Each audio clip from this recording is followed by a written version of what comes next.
Hello everyone, welcome back to Vedic Enigma. So I hope that आप सब लोग बहुत अच्छा कर रहे हो अपनी अपनी लाइफ में। एंड बहुत सारे लोगों ने रिक्वेस्ट करा था इस टॉपिक के ऊपर वीडियो, तो which is on finding the spouses profession. तो finally this video is here. तो इसमें हम बात करेंगे कि कैसे आप कुंडली के माध्यम से देख सकते हैं कि आपके स्पाउस कौन से करियर में हो सकते हैं, उनका क्या प्रोफेशन होगा। एंड इसमें हम थोड़े से तीन चार टेक्निक्स यूज करेंगे। एंड जो मैंने भी अपनी रिसर्च करी है एंड जितने चार्ट्स पे टेस्ट करा है, तो कुछ चीज़ें मैंने देखा है जो मेरे को उसके रिजल्ट्स नहीं उतने मिले, तो मैं वो भी शेयर करूंगी। एंड कुछ some of the things have worked, so I will share that through the chart. But सबसे पहले हमें ये देखना जरूरी है, जो सबसे कॉमन आई थिंक वे है देखने का, विच पीपल से is seeing the fourth house. Because आप देखिए, सेवेंथ हाउस जो है वो आपके स्पाउस का होता है, पार्टनर का होता है। एंड वहां से आप 10 प्लेसेस अवे काउंट करते हैं तो you reach at the fourth house. And but बहुत बार आप देखेंगे फोर्थ हाउस, फोर्थ लॉर्ड जहाँ पे भी प्लेस्ड है, जो प्लैनेट्स वहाँ पे प्लेस्ड है, वहां से आपको कुछ पता नहीं चलता कि क्या प्रोफेशन होगा, क्या करियर होगा। सपोज किसी का जुपिटर फोर्थ हाउस में प्लेस्ड है, ऐसा तो नहीं है कि हर इंसान जिनका जुपिटर फोर्थ हाउस में है उनके जो स्पाउस हैं वो टीचर होंगे या वो लॉयर होंगे या वो डॉक्टर होंगे। तो ऐसा नहीं होता बिल्कुल भी, बिकॉज आप देखिए कुछ और फैक्टर्स हैं चार्ट में that are overriding this. So इसलिए वो वाला टेक्निक मुझे मैंने जितना टेस्ट भी करा है चार्ट्स के ऊपर, मेरे को उसमें एक्यूरेसी बहुत ज्यादा लो दिखी है। कुछ केसेस थे जिसमें आई कैन से कि yes it was matching, but exactly pin point करना, फाइंड आउट करना बहुत मुश्किल हो जाता है सिर्फ फोर्थ हाउस को देख के। तो उससे बेटर टेक्निक मेरे को वो लगा कि आप फोर्थ हाउस को देखिए, बट आपको फोर्थ हाउस नवांशा चार्ट का देखना चाहिए। बिकॉज नवांशा चार्ट जो है वो और ज्यादा थोड़ा रिफाइंड हो जाता है एक तो। एंड बिकॉज आप देखिए कि जो भी लोग वो 2.5 आवर्स में पैदा हुए हैं, सबका सेम असेंडेंट होगा। बट जब आप नवांशा पे जाते हैं तो वो थोड़ा और वो रिफाइंड हो जाता है। इसलिए अगर आप सेवेंथ हाउस को नवांशा चार्ट के लग्न बना के देखते हैं, एंड वहां से अगर आप 10th हाउस देखेंगे तो वो आपका फोर्थ हाउस होगा।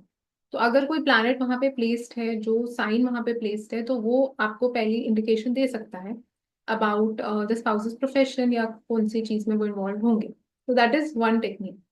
Second technique is using Mars and Venus.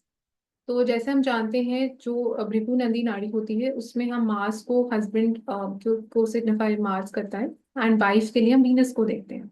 तो उसमें भी आप पहले तो ये देखिए कि वीनस आपका कहाँ पे प्लेस्ड है चार्ट में, अगर आप एक मेल हैं, किन प्लैनेट्स के साथ प्लेस्ड है। तो कई बार जिन प्लैनेट्स के साथ आपका वीनस प्लेस्ड होता है, तो वो इटसेल्फ आपको इंडिकेशन दे देता है स्पाउस की क्या करेगा स्पाउस, एंड किस प्रोफेशन में हो सकता है इन्वॉल्व। तो आपको बहुत ज्यादा दूर भी कई बार जाने की जरूरत बिल्कुल भी नहीं है, उसी से आपको कई बार पता चल सकता है। सिमिलरली, अगर आप एक फीमेल हैं तो आपका मार्स किस साइन में प्लेस्ड है, किन प्लैनेट्स के साथ प्लेस्ड है, उसका जो कॉम्बिनेशन है प्लैनेट्स का, ट्राइन में कौन से प्लैनेट्स प्लेस्ड है, उसी से आपको काफी इंफॉर्मेशन मिल सकती है अबाउट फाइंडिंग आउट कि वो इंसान क्या करते होंगे।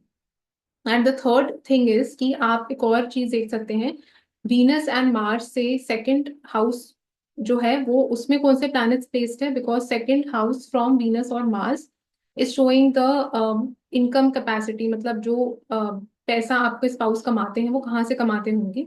तो उसके थ्रू आप, वो भी एक तरीका हो सकता है देखने का, या the 10th placement from there. तो जैसे जो भी हाउस में आपका वीनस या मार्स प्लेस्ड है, वहां से आप 10 प्लेसेस अवे काउंट करेंगे। तो अगर कोई प्लैनेट वहां पे प्लेस्ड है तो वो प्लैनेट भी सिग्निफाई कर सकता है कि आपका स्पाउस जो है वो कौन सी चीज में इन्वॉल्व होंगे। तो बेसिकली ये थ्री टेक्निक्स हैं जो मैंने टेस्ट करी हैं, ट्राई करी हैं। तो इसमें से मेरे को लगता है कि एक्यूरेसी जो है इन टेक्निक्स की ज्यादा हाई है as compare to just seeing कि फोर्थ हाउस में क्या, D1 के फोर्थ हाउस में कौन सा प्लैनेट प्लेस्ड है या कौन सा साइन प्लेस्ड है। तो वहां से आपको कई बार एक्यूरेट इन्फॉर्मेशन नहीं मिलेगी।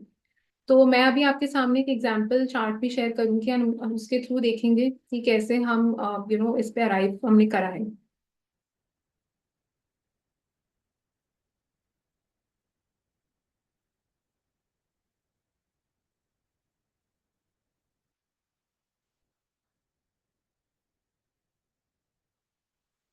तो जैसे हम देखते हैं कि ये एक चार्ट है हमारे पास, एंड सैजिटेरियस असेंडेंट का चार्ट है, एंड वर्गोत्तमा लग्न है। तो दोनों D1 चार्ट में, D9 चार्ट में लग्न इज द सेम। एंड इसमें अगर हमें, जैसे मैं इसको सेवेंथ हाउस बना लेती हूँ, लग्न नाउ जेमिनाई। तो आप देखिए यहाँ से जो ये D1 चार्ट का 10th हाउस है, इसमें इतने सारे प्लैनेट्स प्लेस्ड हैं। वीनस है, सन है, मर्क्यूरी है, पाइसेस के साइन में है। एंड जुपिटर हम देखते हैं वो 5th हाउस में है, मून के साथ है। तो यहाँ पे इतने सारे प्लैनेट्स का इन्फ्लुएंस आ गया है, तो it's impossible to know and find out exactly कि ये जिन भी लेडी का चार्ट है उनके हस्बैंड क्या करते होंगे। एंड कोई बोलेगा कि हो सकता है वो कोई क्रिएटिव फील्ड में होंगे, क्योंकि वीनस मर्क्यूरी है यहाँ पे, तो क्रिएटिव फील्ड में बिल्कुल भी नहीं है। तो it's very difficult to find out. फिर हम मार्स की प्लेसमेंट यहाँ पे देखेंगे। तो because Mars is for husband, and Mars हम देखते हैं कि वो सैटर्न एंड केतु के साथ कनेक्शन बना रहे हैं, बिकॉज ट्राइन में है एंड एरीज की राशि में है। तो एरीज की राशि जो है वो खुद मार्स ही रूल करते हैं। And Aries is connected with police, army, defence, कोई भी टाइप की चीज जिसमें बहुत फिजिकल स्ट्रेंथ की रिक्वायरमेंट है। तो वहां से हमें क्लू मिल रहा है कुछ। एंड आपको सरप्राइजिंग यही लगेगा कि ये जो भी लेडी का चार्ट है उनके हस्बैंड जो है वो आर्मी में है। तो इसलिए आप देखेंगे कि मार्स यहाँ पे जो है वो एक्यूरेट इन्फॉर्मेशन ज्यादा यहाँ पे प्रोवाइड कर रहे हैं, बिकॉज हमने सिर्फ मार्स की प्लेसमेंट देखा, हमने देखा एरीज की राशि में है, सैटर्न केतु के साथ है। तो वो एक ज्यादा बेटर क्लू हमें दे पा रहे हैं। अगर हम यहाँ पे 10th हाउस को देखेंगे इनके, तो यहाँ से कुछ इन्फॉर्मेशन नहीं मिल पा रही। 10th लॉर्ड को भी अगर हम देखेंगे तो वो भी मून के साथ है, तो सेकंड लॉर्ड के साथ है। तो नहीं यहाँ पे समझ आ पा रहा।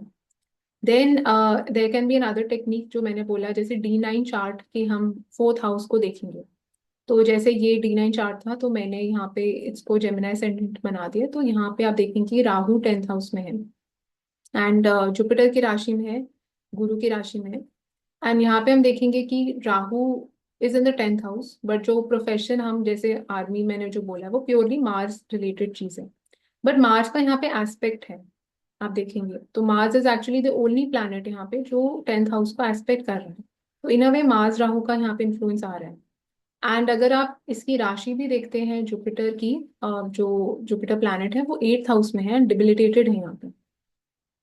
एंड उसका जो डिस्पोजिटर है वो 3rd हाउस में जाके यहाँ पे प्लेस्ड है, सैटर्न। तो आप देखिए कि कोई भी प्रोफेशन जो, स्पेशली आर्मी का जो प्रोफेशन है, उसमें 8th हाउस की इन्वॉल्वमेंट एंड 3rd हाउस की बहुत स्ट्रांग हो जाती है। बिकॉज मार्स प्लैनेट तो इंपॉर्टेंट है ही, but 8th house is also very important, because 8th house भी मार्स ही रूल करता है। And 8th house difficult house है बहुत, उसमें एक स्ट्रगल है, उसमें एक अनप्रिडिक्टेबिलिटी है, अनसर्टेनिटी है, जो हमेशा आर्मी के फील्ड में रहती है। कभी भी कुछ भी हो सकता है। इसलिए 8th हाउस की एनर्जी तो काफी इंपॉर्टेंट है। तो यहाँ से एटलीस्ट हमें एक क्लू मिल रहा है कि यस, 8th हाउस से कुछ कनेक्टेड काम हो सकता है।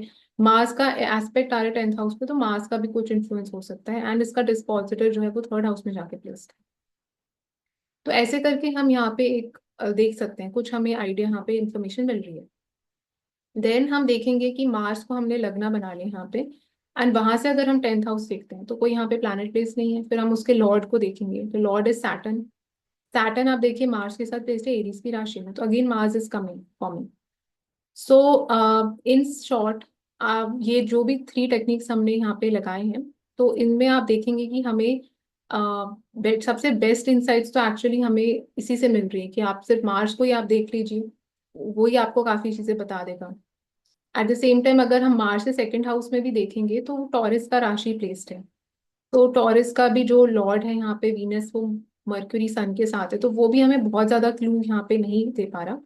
बट अगर हम 10th हाउस देखते हैं मार्स से, तो उससे हमें एक बेटर क्लू और इंसाइट मिल रहा है। एंड अगर हम मार्स की प्लेसमेंट को ही देखें, क्योंकि वो एरीज की राशि में, तो उससे भी हमें ये आइडिया मिल पा रहा है। एंड मैं एक और चीज यहाँ पे शेयर करना चाहूंगी कि जब भी आप चार्ट को रिवर्स करते हैं टू सी द स्पाउस, तो आप देखेंगे कि जब आप, जैसे मैंने ये चार्ट को रिवर्स करा, आप देखिए इतने सारे प्लैनेट्स इनके यहाँ पे 9th 10th 11th में आ रहे हैं। तो इसका मतलब, and the ascendant Lord it self is going in the 10th house. तो इससे एक चीज तो क्लियर है कि जो भी ये इंसान होंगे, जिनका भी मतलब स्पाउस इनके जो होंगे, तो उनकी लाइफ बहुत बिजी रहने वाली, मतलब वो प्रोफेशनली बहुत ज्यादा ही मेहनत उनको करनी पड़ेगी। एंड सोशलाइजिंग, नेटवर्किंग, मतलब वो सारी चीजें, ट्रैवलिंग, उनमें ही इनकी लाइफ ज्यादा, सबसे ज्यादा इन्वॉल्व रहेंगी इनके स्पाउस की। तो वो ऐसे कोई फील्ड में नहीं हो सकते जो बहुत रिलैक्स्ड है, या जिसमें कुछ ज्यादा इनको करना नहीं पड़ रहा, या हो सकता है घर से काम करते हैं, ऐसा कुछ नहीं हो सकता इनको। जो स्पाउस है इनके, उनको मेहनत बाहर जाके ही करनी पड़ेगी। तो वो बहुत क्लियरली दिख रहा है, क्योंकि इतने सारे प्लैनेट्स जो हैं ये 9 10 11 पे आ गए हैं। तो कई बार इट इज ऑल्सो इम्पोर्टेंट कि आप पूरे चार्ट को होलिस्टिकली देखिए।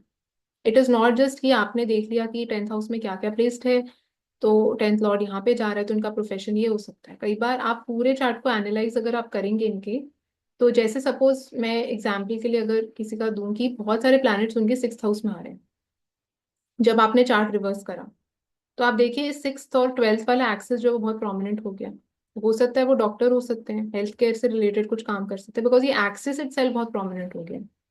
तो कई बार आपको चार्ट में सिर्फ 10th हाउस 10th लॉर्ड देख के भी नहीं समझ आएगा। आपको पूरा चार्ट अगर आप एनालाइज करेंगे, आपको बेटर समझ आएगा कि ये किस फील्ड में हो सकते हैं, क्या उनका। तो ऐसे करके भी आपको स्टडी करना आना चाहिए, देखना आना चाहिए। तो मैंने ये 3 टेक्निक्स शेयर करे हैं आज। एंड ये जो टेक्निक्स हैं ये ज़्यादा एक्यूरेट रिजल्ट्स दे पा रहे हैं। एंड अगर मैं एक और एग्जांपल भी आपके सामने लूँ, तो जो नीरज चोपड़ा का एग्जांपल मैं लेती हूँ, तो उनकी शादी हुई थी अभी रिसेंटली। तो आप उनके चार्ट में भी देखेंगे उनका जो वीनस है वो मार्स के साथ प्लेस्ड है, कैप्रिकॉर्न की राशि में प्लेस्ड है। And as far as remember, Venus Saturn Mars तीनों कंजंक्ट है कैप्रिकॉर्न में। तो आप देखिए उनकी जो वाइफ है वो भी स्पोर्ट्स में है, तो she is a sports women. And Venus Mars के साथ है कैप्रिकॉर्न में है, जिसमें मार्स एक्सॉल्टेड है। तो उसी से आपको एक आइडिया, एक ग्लिम्स मिल पा रहा है। मेरे को उनका टाइम भी नहीं पता बर्थ का क्या है, but from the chart it self आप ये बता सकते हैं कि वाइफ जो है वो कोई मार्स रिलेटेड चीज में हो सकती है, क्योंकि मार्स इतना स्ट्रांग हो रहा है एंड वो वीनस के साथ कंजंक्ट है। तो कई बार it is as simple as that also, but हम मिस आउट कर देते हैं। हम बहुत कॉम्प्लिकेटेड चीजों से कई बार देखने की कोशिश करते हैं। तो आपको अगर आप ये तीनों टेक्निक्स अप्लाई करेंगे तो आपको एक बेसिक आइडिया मिल जाएगा कि क्या टाइप का प्रोफेशन हो सकता है, किस चीज में इन्वॉल्व हो सकते हैं। सो समराइज करने के लिए मैं फिर से बताऊंगी कि सबसे पहले आपको देखना है D9 चार्ट का जो 10th हाउस है, मतलब सॉरी, D9 चार्ट का जो 4th हाउस है, आप उसको देखिए कि उसमें कौन से प्लैनेट्स प्लेस्ड है, वो लॉर्ड उसका कहाँ पे प्लेस्ड है। देन आप अगर आप एक फीमेल हैं तो आप मार्स को पकड़िए फॉर हस्बैंड। मार्स की प्लेसमेंट देखिए, मार्स किन प्लैनेट्स के साथ कंजंक्ट है, कौन से प्लैनेट्स के साथ एसोसिएटेड है, तो वो प्रोफेशन में हो सकते हैं स्पाउस। एंड मार्स से सेकंड एंड मार्स से 10th प्लेसमेंट भी आप देख सकते हैं। सेकंड बिकॉज उनकी जो इनकम अर्निंग कैपेसिटी है, and 10th house for the profession. And अगर आप एक मेल हैं तो आप वीनस को आप उठाइए कि आप वीनस से सेकंड देखिए, वीनस से 10th देखिए पोजीशन। तो उससे आपको एक बहुत फेयर आइडिया मिल जाएगा कि कौन से फील्ड में इन्वॉल्व हो सकते हैं spouse. So I hope that this video was helpful to all of you, and thank you so much for watching.